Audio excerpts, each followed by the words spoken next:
Can everyone see that? Yes. Wait. Yeah. All right, good morning, everyone. My name is Maya, and I'm here with Tony, Tyler, Yelini, and Stephanie from Terrier Consulting. Over the past 2.5 months, our team has worked hard to analyze BU Smart Money and find solutions to your concerns that you brought to us when we first met in September. Since then, we've conducted research and come up with a suggested plan of action to help promote engagement with this program and the BU student body.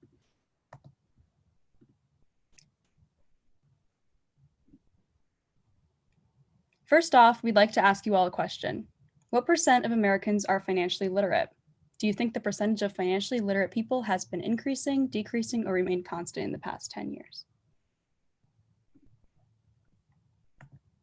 Well, the rate of financial literacy is decreasing, and we're seeing it most within the millennial young adult population. But this population has always been pretty financially illiterate. As you can see, in 2009, only 38% of young adults could answer 3 basic questions on financial literacy correctly. And since then, the percentage has dropped by more than half. By increasing student engagement with BU Smart Money, we can also help address the overarching issue of financial literacy with young adults across the country. Today, we'll be presenting our analysis of the current state of Smart Money, the target consumer demographics we created based off of our 50 interviewees, our recommendations for increasing student engagement and applying marketing strategies to attract our target consumer, and a brief outline of further action steps and resources. Now, Tony will walk you through our market analysis. Thanks for the intro, Maya. Before conducting interviews with current and former college students, we actually went ahead and conducted a SWOT analysis for Smart Money. So that meant that we looked at some strengths, weaknesses, opportunities, and threats. So first off, let's take a look at those strengths. As you all know, Smart Money does a great job with reviewing and recapping a lot of financial literacy concepts, and they really make it easy to understand, which is perfect for the college student demographic. Now let's transition into weaknesses. We know that Smart Money isn't super engaging to the target audience because not too many people actually know about it. And all the information is actually pushed through one media channel, which is the website as of now.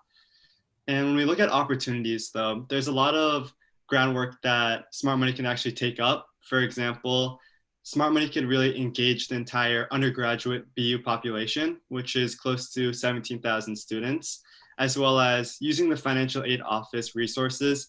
There's really a great probability that we'll be able to partner with organizations across campus. However, there are some threats to keep in mind. For example, we know that the information that Smart Money provides is actually widely available from other competitors, such as like NerdWallet, College Investor, etc. But before we get into that, Stephanie, why don't you take it away and talk to everyone about some of our interview results? Thank you, Tony. So in order to get a better understanding of Smart Money's target audience, we conducted a total of 50 interviews. 27 of those students were from Boston University, while 23 of them came from other comparable universities within America.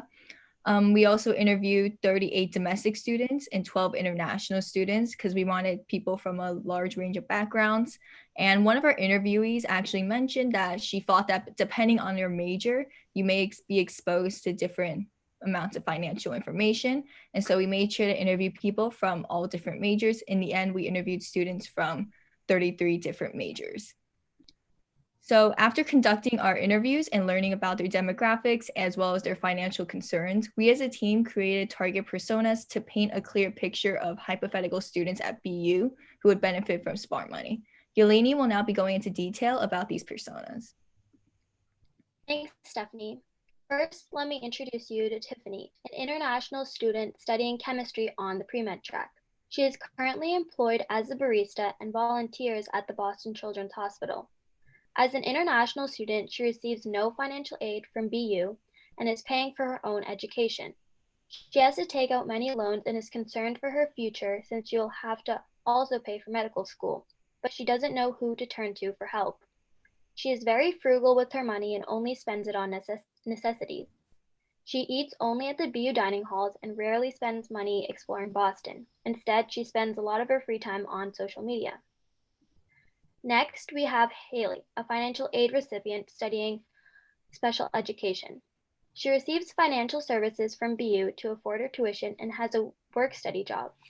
She tries to save as much money as possible from the job, but has weekly expenses like laundry, Charlie card, activities, and groceries to supplement her meal plan. She has trouble figuring out the work-study system and wasn't quite sure how to understand and deposit her paycheck. She also didn't know how to make her money last throughout the year, as she only has work-study for a certain amount of hours each year. She wants to explore Boston on the best budget she can afford. And finally, we have Josh, a sophomore majoring in psychology. He is an amateur investor that uses apps like Robinhood to make trades in the market. He is interested in tactics for smarter investment, as well as opportunities to learn about the ins and outs of the financial system. Financial planning is of particular interest to him, as he has thought about pursuing a career in that field. BU currently doesn't have any official guidance about the dangers of the stock market, and he would like to know more about any potential risks that may arise. He would also like to know more about other forms of investment, like whether or not he should use investment firms or what exactly the bond market is. And after analyzing our data, we are able to come up with 3 recommendations that we believe will be the most effective in increasing smart money's engagement within the BU community. These steps are as follows: increasing brand awareness via digital footprint, promoting student involvement, and generating specific content for BU students. Now Tyler will go into more detail on how to increase Smart Money's digital footprint. Thank you, Eleni. So from our initial research, we noticed that the Smart Money Twitter page was not very active at all and had gained basically little to no traction among the BU student population. From our interviews, we saw that the college student, just regular college students were much more active on social media sites like Instagram. Out of the BU students that we interviewed, nearly 70% followed the official Boston University Instagram account. And if BU Smart Money utilized this app that is obviously extremely popular among college students, partnering with the main Boston University account is obviously a great opportunity that you guys can take advantage of to increase engagement across the board. Smart Money can make use of these features like the story and story highlights to do student takeovers, where there are numerous opportunities for students to interact with the program and to answer any questions that they may have. And secondly, the BU subreddit is another opportunity for increased visibility for the program. While not as popular as BU's Instagram, it has a high level of engagement among its 10,000 or so members.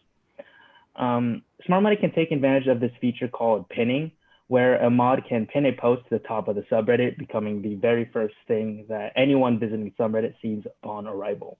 Utilizing this function can be very helpful in reaching students who might not necessarily use Instagram or other forms, traditional forms of social media. And so on this next slide, we generated this word cloud out of the interviews and the data that we took from those interviews. As you can see, a significant majority of BU students follow the main Boston University account, with significant minorities following student accounts like Barstool BU and Black Sheep BU. Now I'll pass it on to Stephanie, who will talk about those students and student accounts and getting them more involved with Smart Money itself. Thanks, Tyler. So our next recommendation is to increase student involvement in Smart Money. And the first way to do this ties back to our recommendation to make an Instagram page. We recommend that Smart Money actually hires students to run the new Instagram page, as it would be a really good way to engage students and spread awareness, because students tend to follow student accounts more. In our interviews, about 56% of the students that we interviewed followed at least one student-run account. After the official Boston University Instagram page, the most followed accounts were actually Black Sheep BU, BU Gigs, Barstool BU, Fuck It Won't Count It, and various clubs and organizations on campus. All of these accounts are student-run, and they're popular because they know what students want to know, and they know how to use the social media to grab the students' attention. And another way to improve student involvement is to market Smart Money as a financial literacy club by offering leadership positions to students. College students are typically really involved on campus. In fact, 86% of our interviewees are part of at least one organization on campus. Smart Money can market themselves as a financial literacy club, and students that are interested in finance and or personal financial literacy can join. They can also apply for leadership positions. For example, one of our target personas, Josh, is someone who is really interested in finance. And so he may want to apply for a leadership position so that he can get more involved on campus, because students are always trying to look for more leadership opportunities to add to their resume. So I don't think that there's going to be an issue with finding a lot of candidates who are interested. One of the leadership positions that Smart Money could offer is a peer financial advisor or mentor. And these would be fellow students who have knowledge about financial literacy and personal finance and would be available to other students as a resource. This is a strategy that Northeastern implements in their financial literacy program, Thrive. It is entirely student run with student leaders and has peer student advisors as well. In fact, I actually connected with Sarah Beth Tansey, who is a current junior at Northeastern. She is the director of communications at Thrive. She is part of their main leadership team. And I asked her a few questions about Thrive and how they were able to be so successful on campus. So she attributed a lot of the success to Thrive to their student leaders. She says that no one understands students better than other students. And so she believes that having student leaders has helped Thrive relate more to their target demographic. She also mentioned how word of mouth is really important, and that's how they mainly gained more of a presence on campus. Student leaders would tell their friends about Thrive, then their friends would tell other people about Thrive, and student leaders would also post on their Instagram stories about upcoming workshops and events. So similarly to to Thrive, Smart Money can also do similar strategies to grow their presence on campus over time. And one of the last things that Sarah Beth mentioned was that their most popular workshop topics included investing, budgeting, and credit, which were all topics that students were very interested in and wanted to know about. But they also had more fun workshop topics, such as how to grocery shop on a budget in Boston. And so here to talk more about how to use relatable content to engage students is Maya. Thanks, Stephanie. So we know that there are many existing options for students to access this general personal finance advice just with a simple Google search. And the competitive rivalry is high, so BU Smart Money would benefit from narrowing in on content that's specifically tailored to the BU student. Information like how to pick the most affordable dining plan and budget those dining points, or how to calculate the most affordable Charlie card pass for you, is advice that only BU Smart Money could offer. This information is more valuable to students and addresses their specific needs. We also noticed a strong interest from our interviewees in learning to invest their money and file taxes, which are skills that are necessary in adulthood yet never taught in school. Content surrounding these topics may generate more engagement with students, especially students like Haley from our target consumer personas, who wants to explore Boston the best she can on a student's budget, and Josh, who has an interest in investing but doesn't know where to start. We wanted to share another word cloud with you so you can get a greater perspective on what college students are talking about in the realm of financial literacy. This graphic compiles the most frequent words used by our interviewees when responding to the question, what would you like to learn more about from a financial program at your college? So as you can see, taxes was the most frequent word used, as well as loans, file goes along with taxes, investing, saving. So yeah, we can share that with you also, Rebecca. And now Tony will share our action plan with you. Thanks, Maya. Since now everyone knows our recommendations, we'd like to leave you with a few action items to help you during the implementation process. So starting off with one of our key objectives and recommendations was increasing brand awareness. And the task associated with increasing brand awareness would be to get started on creating those social media accounts, such as Instagram, which is kind of what Tyler was recommending earlier. And this Instagram would allow a lot more student engagement, and it would increase brand identity as well as brand awareness. And that should only take around 3 to 6 months. And a budget to set aside would only be around $75 a month if you were to have Instagram giveaways or even try to collaborate with other accounts and post ads that way. And secondly, promoting student involvement. The key task for this would be starting to hire more students, as well as gain interest from students who may want to start up a financial literacy club. And this would take 4 to 5 months, which will allow you enough time to post that job posting, interview qualified candidates, and kind of implement them into the vision of Smart Money. And that would be around $1,080 a month, assuming that you'll be hiring 2 students who work 10 hours a week for a minimum wage. And lastly, looking at crafting relevant content. That should only take around 2 months. You'll just be brainstorming different ideas and different pieces of content to push out throughout the calendar year.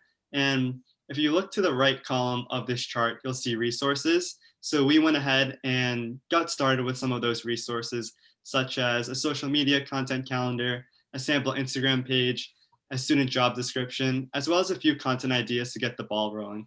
And Stephanie is actually gonna give you guys a little sneak peek of what a sample Instagram page may look like.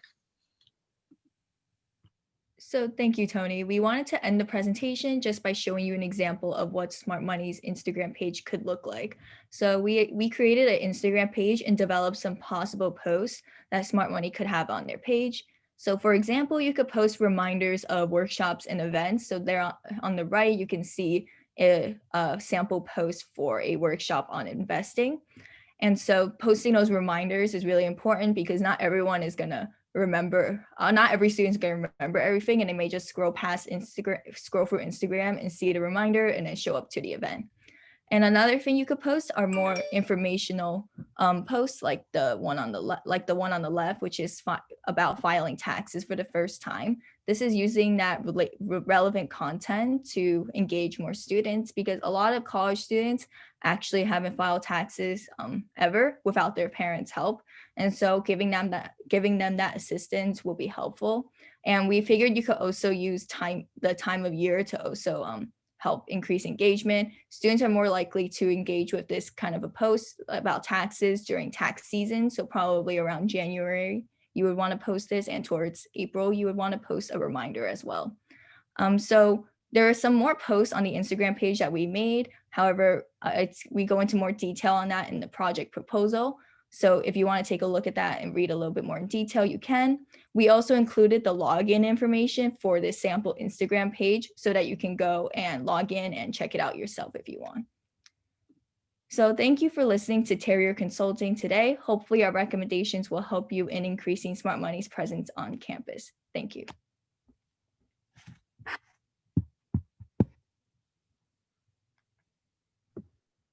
That was great. Wow.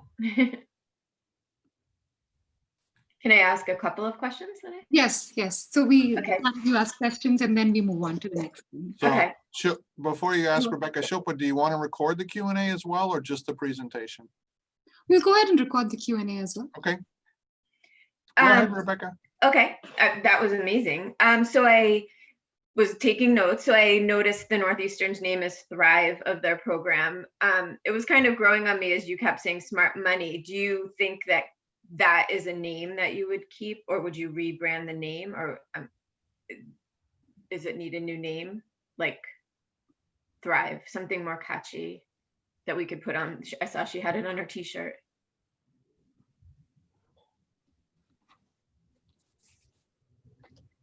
And I have one more question if you want me to.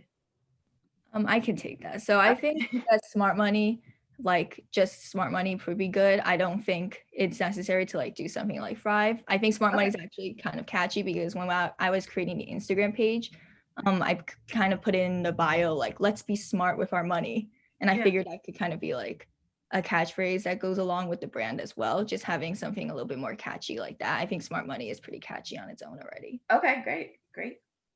And then the club idea I liked. So do you envision that it would be like I know that like the dean of students has the clubs that way, and then it would be housed in the financial aid office? Can you just explain a little bit more how a club idea work? How does that? Are there clubs that the student leaders are paid? Did you do it?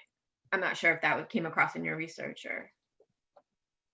I think Sarah Beth, for example, she's on the actual team, like the leadership team, like she runs it, and I think she gets paid. But Okay. there are like peer financial advisors, and usually they're just trained, but they're like volunteer. Okay, so there could be some of both. You could pay the leaders and then Mhm. have. Yeah, we were thinking like the people who like run the social media page, for example, they would probably get paid, but the Mhm. people who provide like information at workshops or to like the peer advisors, they probably just need to be trained, and they probably would like to have that experience just on their own, like as volunteer experiences anyway. Great. Yeah. Yeah, and I think they do a similar model with the BU Educational Resource Center out of the Yawkey building. Like the more involved students are paid as like a small internship or a campus job, but like it draws in more students who can maybe like eventually like be interested in taking a higher position. Great. No, these are great. And then I thought you said you could share the presentations with me after too, because I think they're right. That was really helpful. So I enjoyed it. Those are my questions for that one.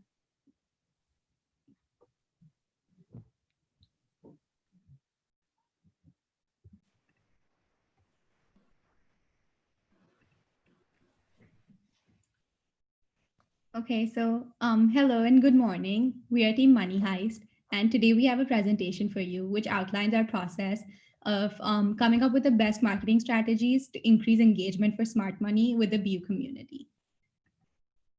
So to introduce our team consists of 4 of us: Gabe, Juan, Stephanie, and myself, Sanoja.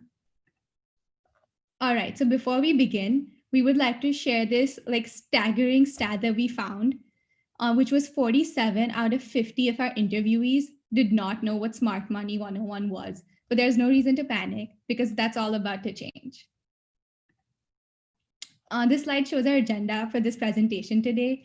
So we will start off with our research process, and then we'll move on to our recommendations, which consist of a 3-pronged approach consisting of rebranding, outreach, and ambassadorship.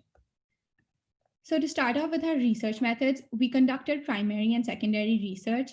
In our primary research, we interviewed 50 people consisting of BU students and alumni. And for outreach, we actually reached out to marketing professionals at the Cross College Challenge, also referred to as XCC, because we knew that XCC also dealt with low engagement and decreased awareness for their program. So we wanted to know if anything that they did to turn it around would be relevant for Smart Money as well. As for secondary research, we used academic and industrial sources and social media listening to set the pace of execution of our marketing plans. So something we found in our primary research was that 37% of our interviewees were international students, and all of our interviewees fell in the age range of 18 to 22 years. This is important because it narrows down our target audience and also makes sure that our marketing strategies are relevant to them. In addition to this, it also shows us that international students are a key demographic at BU, and therefore Smart Money should have information directed to them because they're a large chunk of the BU community. As for secondary research, we used that to drive home our primary findings. And as mentioned before, we used academic and industrial sources. Lastly, we use social media listening. A part of our social media listening research was actually looking at Google Trends for words associated with financial literacy, such as budgeting, taxes, etc. And what we found was that around January and September, activity around these words spikes, which means that Smart Money, right before fall and spring semester start, can get aggressive with their marketing campaign, and that would be beneficial for their engagement and interest because that's when the buzz around financial literacy is the highest. Now I would like to pass it along to Stephanie. Thank you, Sanoja. To start off, our first marketing strategy is to rebrand Smart Money 101 to enhance identification and recognition among students at BU. When we were collecting our primary data, we found that 24% of our interviewees confused Smart Money 101 as a course available at BU rather than a financial literacy initiative. So because there's an evident confusion regarding what Smart Money 101 is and what is provided, we believe that removing the 101 out of the name could help prevent further confusion in the future.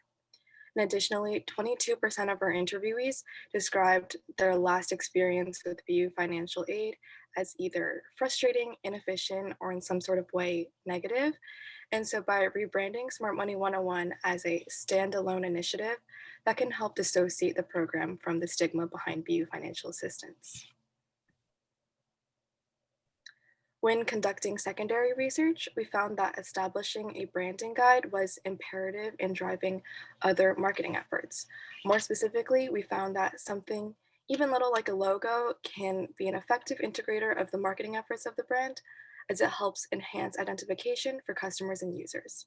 And so essentially, rebranding can include establishing Smart Money 101's logo, brand colors, and mission statement to create a cohesive identity.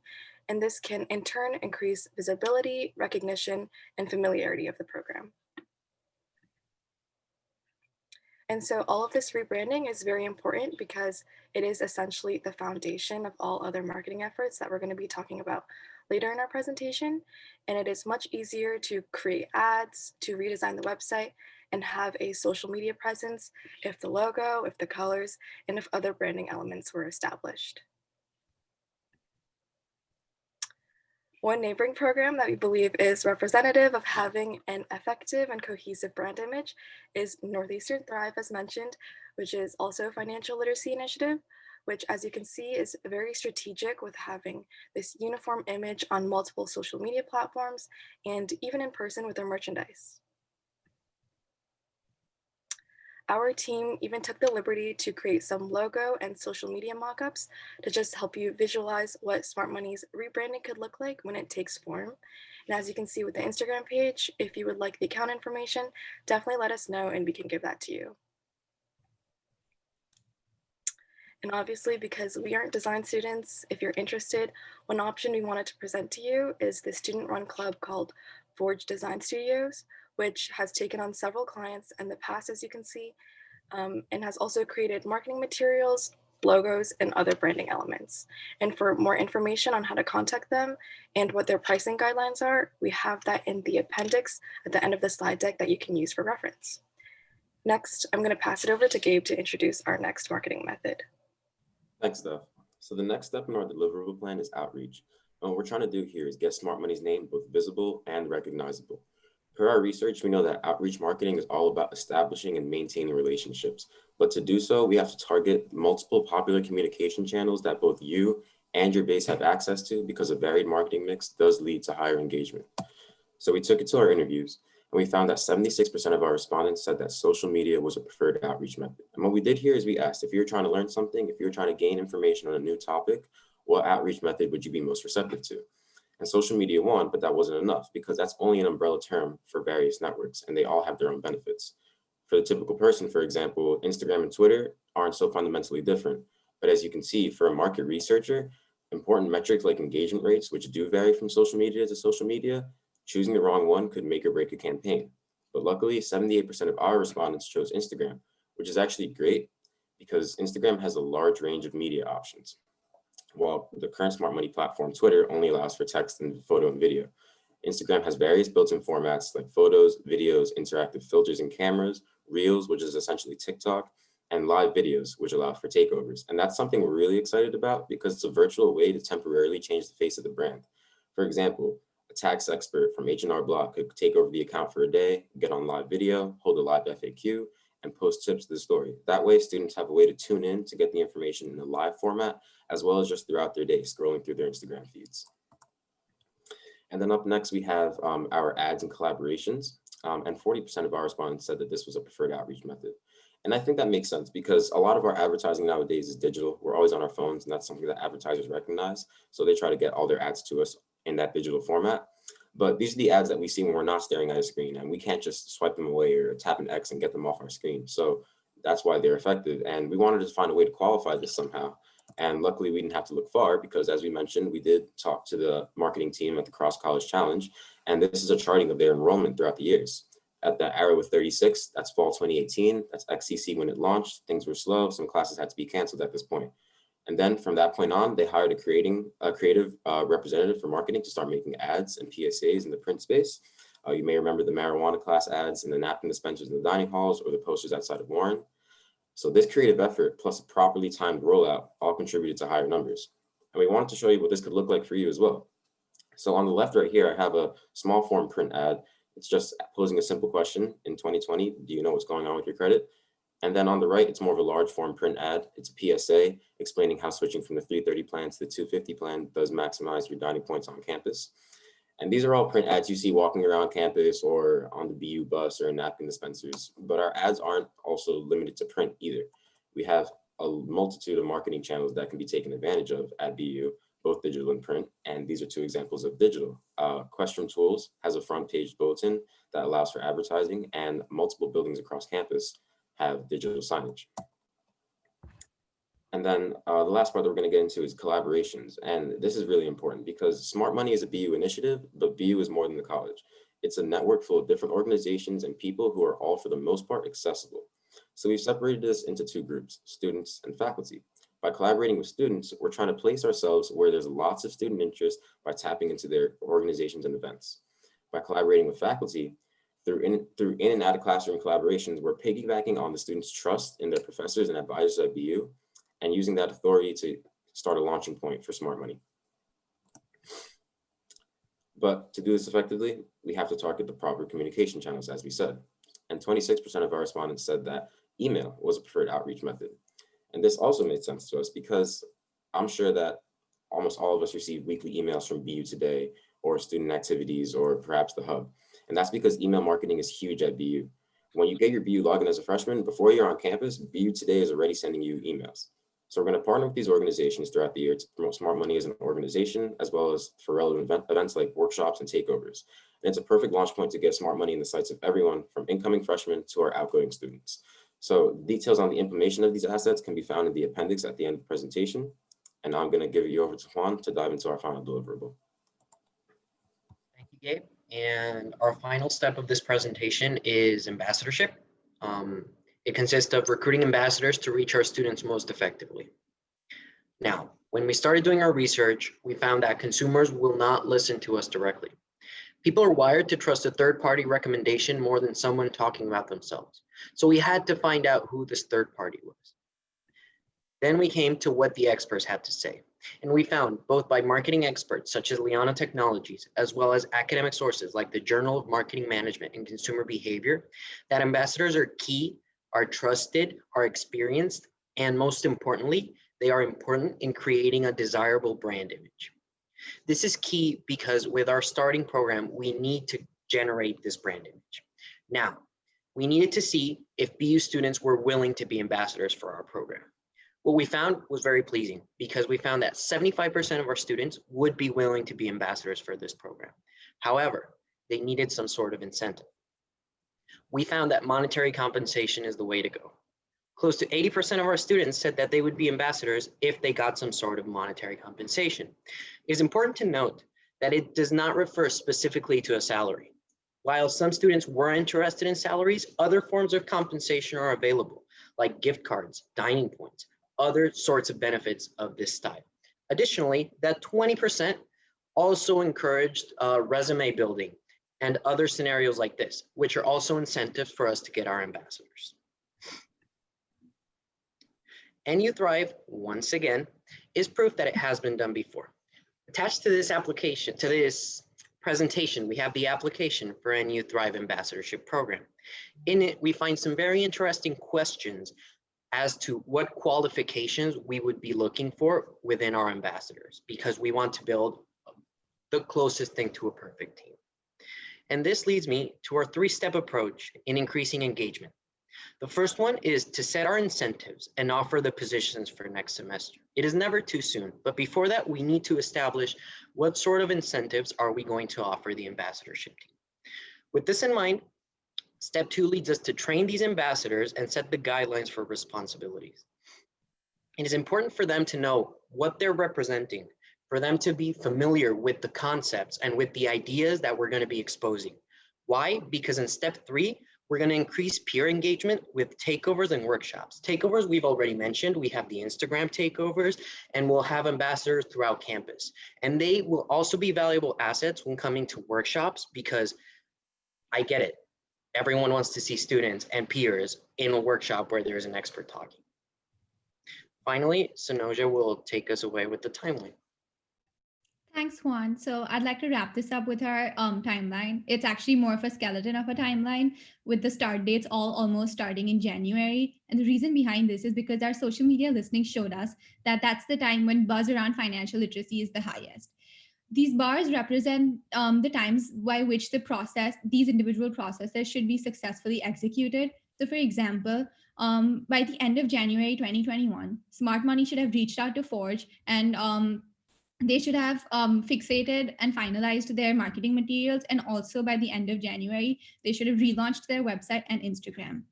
Next, in the meantime, actually, they can also recruit students to run their social media and also hire ambassadors. We have given them time till February to do this because I know that onboarding process takes time.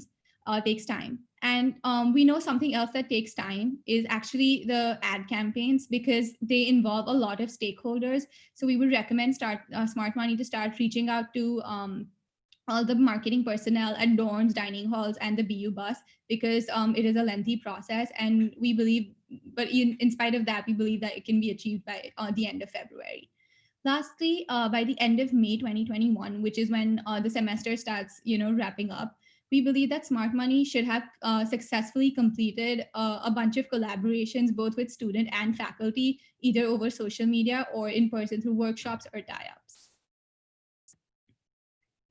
Thank you for listening to us, and I hope that this was helpful, and you can please proceed to ask us any questions. Great, thank you. That was great. I have a couple questions. Mhm. So disassociating, I understand. I was glad it was only 22%. We're frustrated with the aid office, but where does the buck stop with this program? So who is it behind the scenes? It's being run by financial assistants, but just not publicly. So who's training it? When we're hiring people, how do I make sure that the information giving out is correct and is on brand? When we were talking about dissociating from BU financial aid and financial assistance, what we meant was just simply something like removing BU financial aid, financial assistance from the website, from marketing materials, from your business card, just so that when students look at your marketing materials, they aren't like instinctively associating Smart Money with BU financial aid and financial assistance. Obviously, I understand, like, I'm sure people at the office are very qualified and like should be part of the background of the team. But yeah, definitely with marketing materials. That's helpful. So like behind the scenes, it would still be under financial aid, but it wouldn't be the front facing like website wouldn't be. Okay, that makes sense. And then, so the ambassador program, I didn't see all, I want to look more closely at the questions that will be asked. Are you looking for, do you think we should look for students that have financial literacy skills, or does that matter? Or how do we get the content, and how is it going to be, who's going to suggest the topics and content? I think Gabe can take it. Go ahead. Yeah, sure. Yeah, no, I think it's going to be a mix. I think it's going to be because I think it'll be a mix of students who are both financially literate, but I think on the other side of the spectrum, we have to have students who are also very literate with digital technology, social media, and just the operation side of that. So we're trying to get a range of skills when it comes to this, because hopefully the training that comes from the higher levels does apply equally to our ambassadors. And then anything else to help from that comes from kind of just the teamwork aspect, because it is a very team heavy program. Great, thanks. Also, I wanted to add something. So on the slide that you mentioned, you couldn't read the questions properly on the application form. We had that thing hyperlinked. So when you have the presentation, you can take a look at it. Yeah, I was interested. Thank you. And then for budgeting purposes, do you think the leaders could be paid, and then maybe the like we could call leaders and ambassadors would be okay if we gave convenience points or other type of, would that be, did your research? For sure, Rebecca.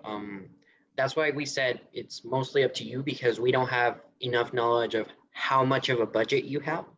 But that's exactly why we highlighted other sorts of monetary compensation, because we understand you can't pay salaries to 10, 20 kids if we were to get such a big team, you know?